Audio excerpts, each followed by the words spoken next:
Students, कैसे हैं आप। आज हम महाद्वीपीय विस्थापन सिद्धांत पर बात करेंगे। Continental drift theory. हम सारी बात करेंगे कि इसको सबसे पहले किसने दिया, आपका विकास इसका सिद्धांत के रूप में विकसित किसने किया, किन संभावनाओं पर यह आधारित है, उन सारी चीज़ों पर बात करेंगे। पहली चीज़ है जो महाद्वीपीय विस्थापन होने की सबसे पहले जो संभावना है जो व्यक्त की, वो की थी एक डच मानचित्रकार थे, मानचित्रकार। और डच मानचित्रकार ने 1596 में है आपके महाद्वीपों में विस्थापन होने की संभावना व्यक्त की थी, और वो थे आपके अब्राहम ऑर्टेलियस। अब्राहम ऑर्टेलियस।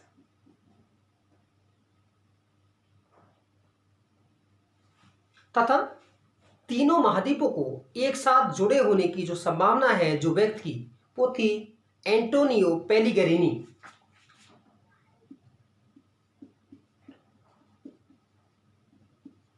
एंटोनियो पेलिग्रिनी। इन्होंने संभावना व्यक्त की, लेकिन इसको विचार के रूप में है जो संभावित किया वो सबसे पहले 1620 में फ्रांसिस बेकन ने,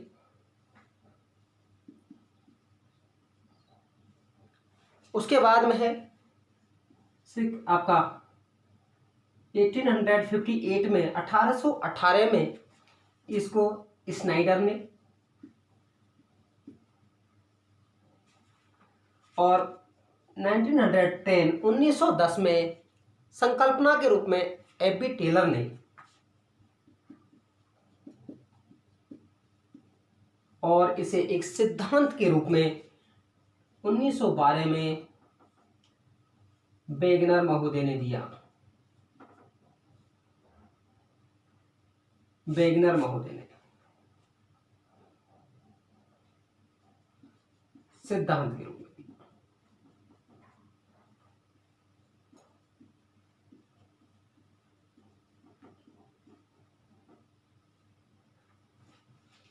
इन्होंने देने का कारण क्या था, आप देख पा रहे होंगे, ये आपका नीचे अंटार्कटिका महाद्वीप है।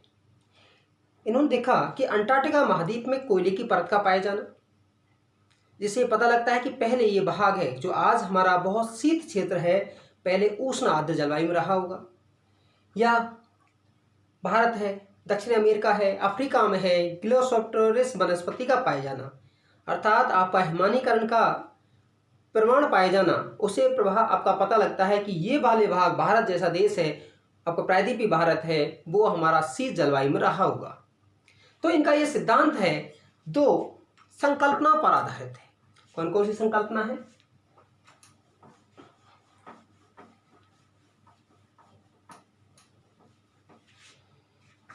इनकी पहली संकल्पना थी स्थलखंड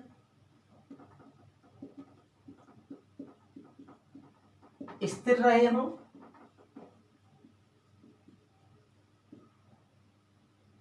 वे जलवायु खंडों में परिवर्तन हो। जलवायु खंडों में गतिशीलता या परिवर्तन होगा।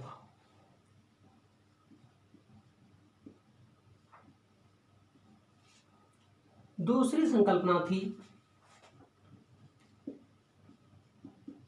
जलवायु खंड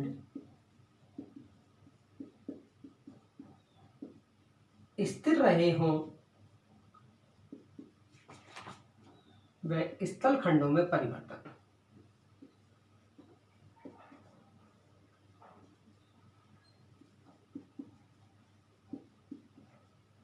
परिवर्तन हुआ। दो संकल्पनाएं थी, स्थलखंड स्थिर रहे हो व जलवायु खंडों में परिवर्तन हुआ हो। दूसरा था जलवायु खंड स्थिर रहे हों व स्थल खंडों में परिवर्तन हो। इनका सिद्धांत दूसरे जो संकल्पना थी, दूसरा जो विचार है उस पर आधारित है कि जलवायु खंड तो स्थिर रहे लेकिन स्थल खंडों में परिवर्तन हुआ है। और उन्होंने बताया कि जो हमारे वर्तमान में 7 आपके जो 7 महाद्वीप हैं, 5 महासागर आपस में जुड़े हुए थे, अर्थात पूरे स्थल वाले भाग को है इन्होंने पेंजिया कहा, तथा इसके चारों ओर जल का भाग था जिसे पैंथालासा कहा गया।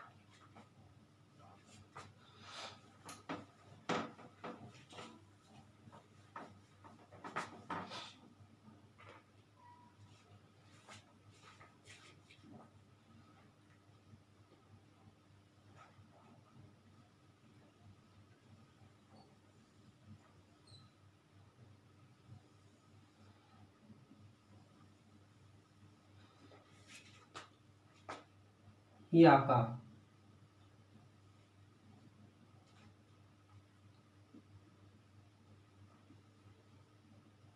और इसके चारों ओर ये वाला भाग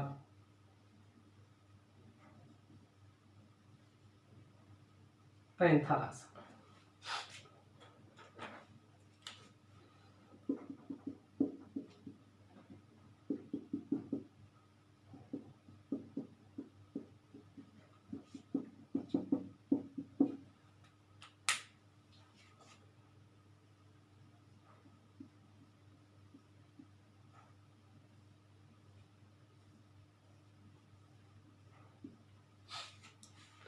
अर्थात इन्होंने कहा कि आप एक स्थल वाला भाग था जिसे पेंजिया कहा गया, अर्थात इसका दूसरा नाम भी है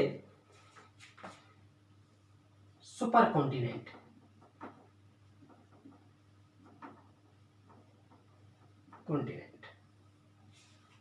महान महाद्वीप कहा गया।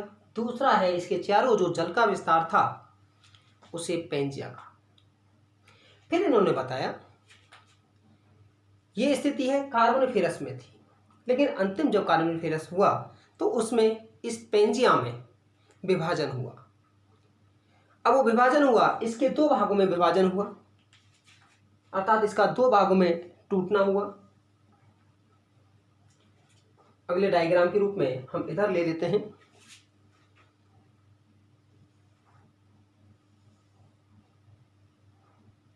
इधर आपका उत्तर का भाग, इधर आपका दक्षिण का भाग। इसे कहा गया उत्तरी पेंजिया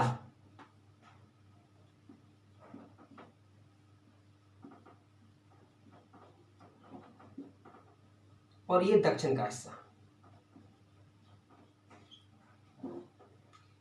अब यहां जल का जब विस्तार था, जब 2 आपका कोई हिस्सा टूटता है और जल का विस्तार चारों ओर से हो तो इस वाले भाग में भी जल का विस्तार होगा, जिससे टैथिस भूषण नदी की उत्पत्ति हुई।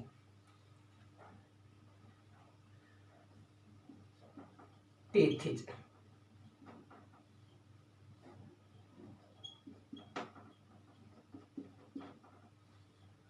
और फिर आपका टेथिस।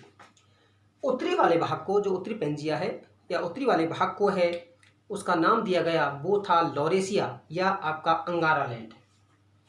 क्या नाम दिया? लॉरेसिया, या दूसरा नाम अंगारा लैंड। दक्षिण वाले भाग को गोंडवाना लैंड कहा गया, गोंडवाना लैंड। तो ये घटना कब की बताई मैंने आपको?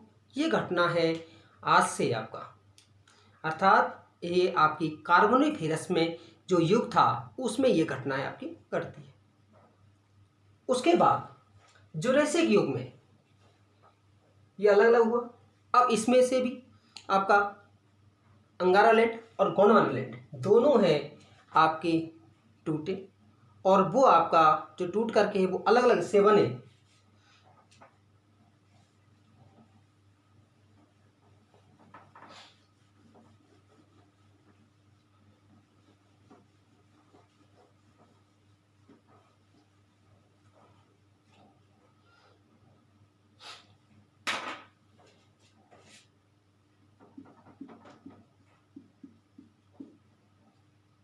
जुरासिक युग में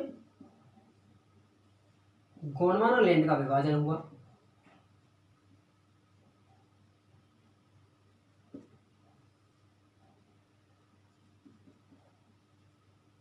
लैंड का विभाजन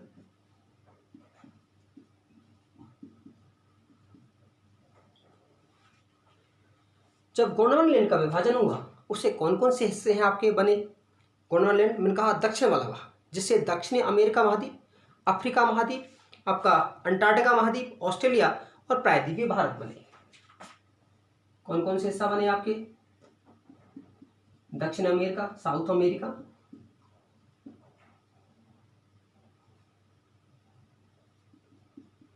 अफ्रीका,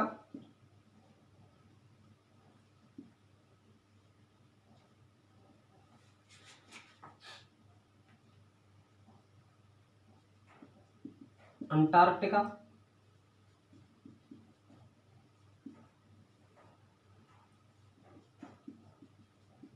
ऑस्ट्रेलिया और प्रायद्वीपीय भारत बने।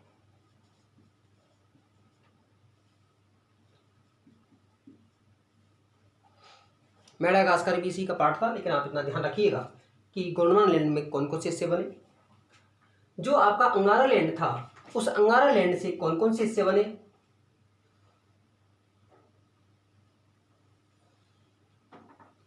अंगारा लैंड जो आपका उत्तरी अमेरिका और यूरेशिया बने।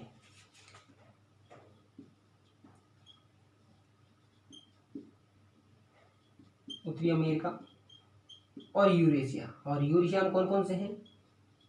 यूरोप और एशिया बने।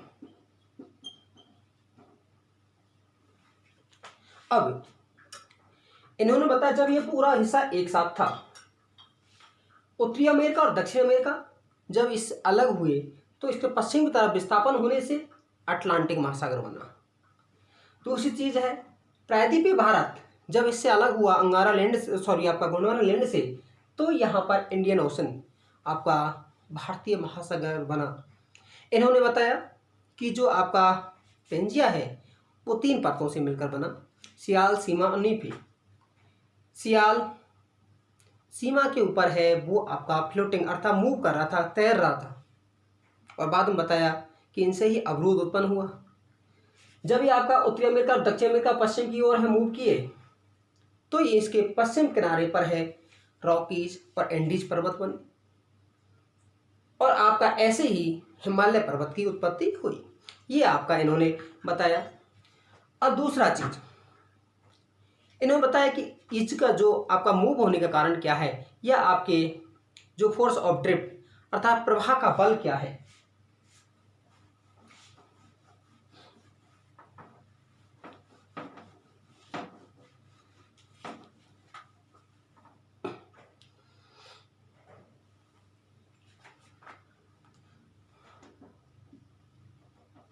फोर्स ऑफ ड्रिफ्ट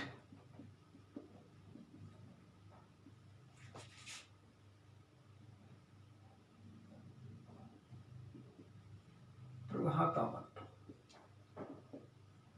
इनमें मूव क्यों, किस कारण से हुआ, ये गतिशील किस कारण से हुए।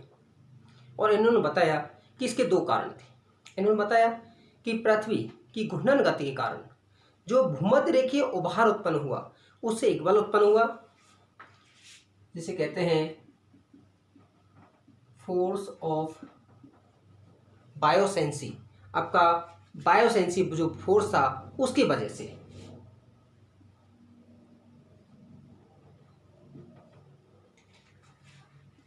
या इसको दूसरा भी नाम दिया इन्होंने पोलर फ्लीइंग फोर्स, जो कि पृथ्वी की घूर्णन गति के कारण था, क्योंकि पृथ्वी की शुरुआत में घूर्णन गति है वो तीव्र थी। दूसरा इन्होंने बताया कि सूर्य चंद्रमा की ज्वारीय शक्ति इसके कारण है, इसका मूव है आपका भूमध्य रेखा की ओर हुआ। दूसरा है आपका सूर्य और चंद्रमा की ज्वारीय शक्ति के कारण है पश्चिम की तरफ है आपका प्रभाव होना, अर्थात टाइडल फोर्स।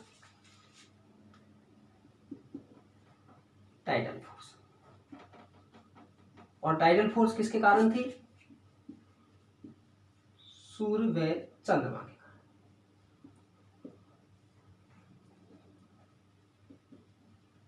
और इसके कारण प्रवाह किस तरफ हुआ? पश्चिम की ओर।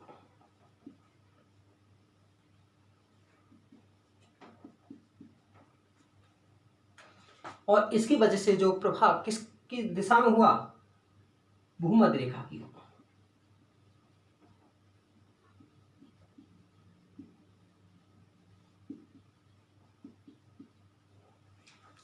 ये आपके वो थे कि किन की वजह से इसका प्रभाव हो पाया। उसके बाद कि इसके एविडेंसेस क्या हैं कि जब आपके ये महाद्वीपीय विस्थापन हुआ तो इसके एविडेंस क्या है कि क्या पहले ये आपस में जुड़े हुए थे। तो इन्हें बहुत सारे जो आपके एविडेंस हैं वो आपके बताए। और एविडेंस में बताया, पहला सबसे पहले है जिग्सा फिट।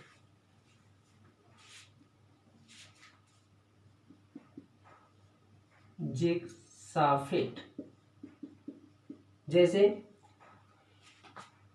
कोई इस तरह की कोई चट्टान है, यदि उसको तोड़ दिया जाए और टूटने के बाद है ये इस तरह की आपकी टूटती है। जब टूटने के बाद इन्हें पुनः जोड़ा जाए, अर्थात जोड़कर देखा जा सकता है कि ये क्या पहले एक ही हिस्से थे। और उसमें बताया कि आपका दक्षिण अमेरिका महाद्वीप और इधर को आपका जो अफ्रीका है, इसकी जो आपकी गिनी की खाड़ी है, इसमें अफ्रीका का या आपका ब्राज़ील का जो भाग है इसको आपस में सटाया जा सकता है। अर्थात पहला है जिग्सा फिट, जैसे इस तरह से उत्तरी अमेरिका, दक्षिण अमेरिका, और इधर से आपका अफ्रीका है। इन्होंने कहा इस वाले हिस्से को इसमें सटाया जा सकता है, जो कि बुलार्ड ने है आपका 1964 में है, 1000 फैथम की गहराई पर है, आपका कंप्यूटर सर्वेक्षण के माध्यम से जोड़ करके है आपको देखा गया। दूसरा है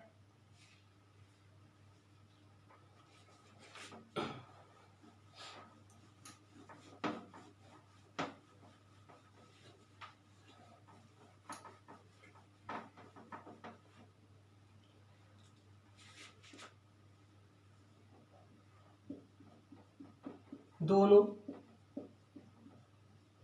तटों की संरचना। जब कोई भाग एक होता है, यदि उसको अलग किया जाता है या टूटा जाता है तो उसकी संरचना है दोनों तटों की एक जैसी होती है, जो कि दोनों तटों पर आप देखेंगे कैलोडियन हर्सियन जो पर्वत क्रम है उनकी संरचना है वो आपकी एक समान है। दूसरी तरफ और आपका देखेंगे कि दक्षिण अमेरिका का पूर्वी वाला भाग और अफ्रीका का पश्चिम वाले भाग दोनों की संरचना है आपके एक जैसी है, अर्थात वहां पर जुरासिक काल के निक्षेप पाए जाते हैं दोनों तटों पर। जुरासिक काल के निक्षेप है।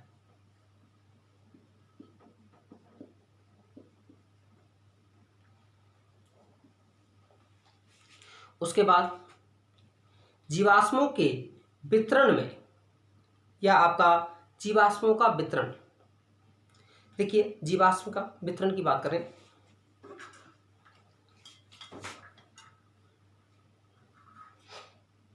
ये आपका पहले बताता है ग्रीनलैंड, यूरोप आपका यूरेशिया वाला उत्तर वाला भाग, यहाँ लेमिंग नाम का जो आपका जंतु पाया जाता था, जीव पाया जाता, वो पश्चिम की ओर गति करता था, और गति करते हैं तो आपका आगे सागर का विस्तार होने के कारण उसमें डूब जाते हैं। अर्थात दोनों तटों पर मिलने वाले जो जीवाश्म हैं वो आपके एक जैसे हैं, जिससे पता लगता है कि ये वाले भाग हैं वो आपके जुड़े हुए थे।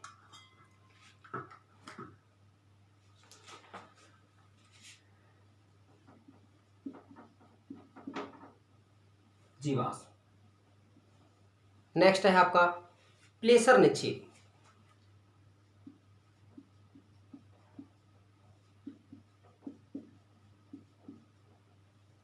देखिए प्लेसर निक्षेप में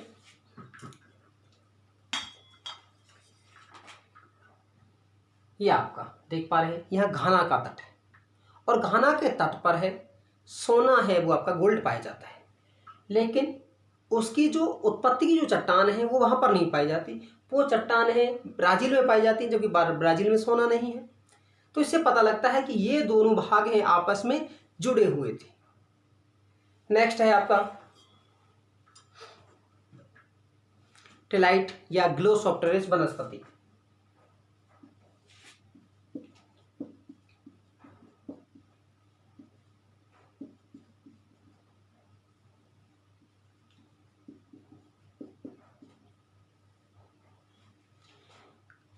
हिमानीकरण के प्रभाव हैं, ग्लोसोप्टेरिस वनस्पति है आपका। मैंने जैसे ही बताया था, अंगारालैंड के जो पार्ट हैं, जैसे कि अफ्रीका में पाया जाना, दक्षिण अमेरिका में पाया जाना, भारत में पाया जाना, आपका अंटार्कटिका में तो है ही आपका ठंडा है, ऑस्ट्रेलिया में पाया जाना, वो इससे स्पष्ट होता है कि ये वाले भाग हैं आपस में हैं वो आपके जुड़े हुए थे। दूसरी चीज़ और है, अगर हम उस चीज़ को देखें सोने को देखते हैं, जैसे हम भारत में है आपका कोलार की सोने की खान, अर्थात दक्षिणी भारत में। उधर हम देखते हैं दक्षिण अफ्रीका में आपका जो सोने की खान है आपका जोहान्सबर्ग में। ऑस्ट्रेलिया में जो पश्चिम ऑस्ट्रेलिया में कारगुल्ली की खान है, उससे पता लगता है कि ये तीनों इससे आपस में जुड़े हुए थे, सभी उससे जुड़े हुए थे। अर्थात जहाँ पर एक जैसी संरचना में है, ये आपके एक समान एक जैसे खनिज हैं, वो आपके पाए जाते हैं। उसके बाद हम बात करते हैं कि इसमें आलोचना है, इसकी आलोचना है क्यों की जाती है और उसका आलोचना का आधार क्या है। देखिए, आलोचना पर हम बात करते हैं कि पहले इन्होंने बताया कि सियाल सीमा पर है, वो तैर रहा है, और उसके बाद बताया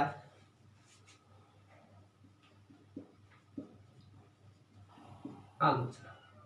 पहले बताया सियाल सीमा के ऊपर तैर रहा है, लेकिन बाद में बताया कि सियाल है सीमा के द्वारा है, सियाल में अवरोध उत्पन्न हुआ, और जब अवरोध उत्पन्न हुआ उससे हमारे पर्वतीय वाले भाग बने, अर्थात रॉकी एंडीज हिमालय जैसे भाग बने, पर्वत बने।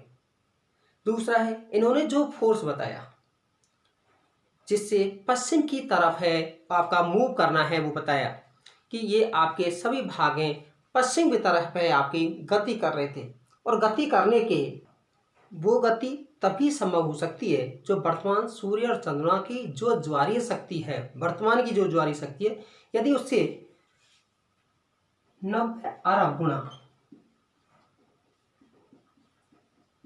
गुना शक्ति है आपकी रही हो, तभी आपका जो प्रभाव है आपका हो सकता है।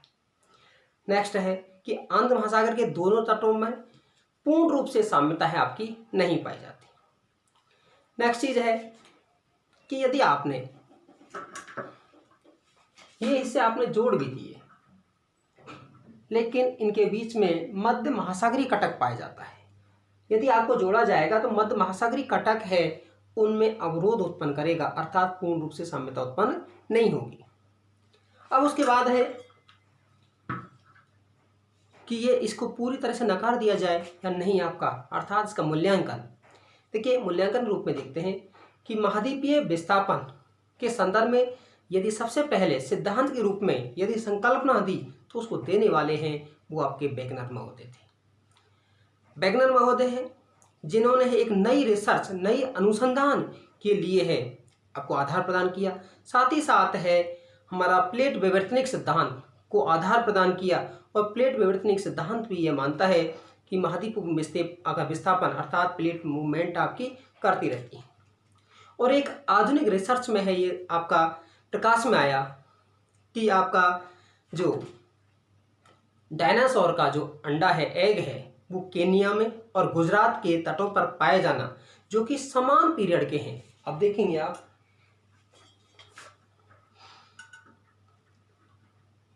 यहाँ आपका गुजरात के तट पर और इधर आपका केनिया, तो उससे पता लगता है जो कि समान एज के हैं, समान युग के हैं, तो उससे पता लगता है कि ये दोनों भाग हैं आपस में जुड़े हुए थे। ये था हमारा जो वैगनर का महाद्वीपीय विस्थापन सिद्धांत।